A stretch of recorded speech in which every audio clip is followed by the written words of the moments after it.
Kalau korang tak nak serabut kan dengan korang punya wire extension tu kan, korang boleh ambil extension power yang jenis macam ni, brand daripada Tessan ni. Dia jenis tower guys. Aku dah pakai dah satu, aku beli satu lagi. Untuk kabel management kat korang punya PC ke, ruang tamu ke, kawasan TV tu kan, memang sesuai sangat. Yang penting sekali dia ada safety lah.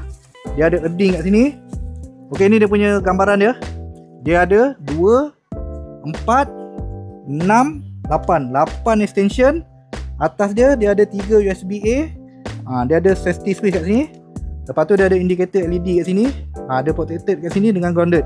Memang terbaik guys. Untuk rated power dia 3250 watt. Rated voltage dia 250 13 ampere. Dia punya USB output 5 volt bersamaan 3.0 ampere lah.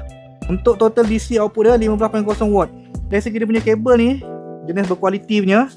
Lagi satu, dia ada safety kat sini. Dia ada fuse menggunakan UK plug. Kepada korang yang sedang mencari extension power yang jenis macam ni, tower, tak serabut rumah korang, korang boleh gunakan ni. Boleh masuk 8 korang punya soket tu. Yang penting sekali, produk ni selamat untuk korang gunakan. Harga murah, korang boleh tekan link kat bawah.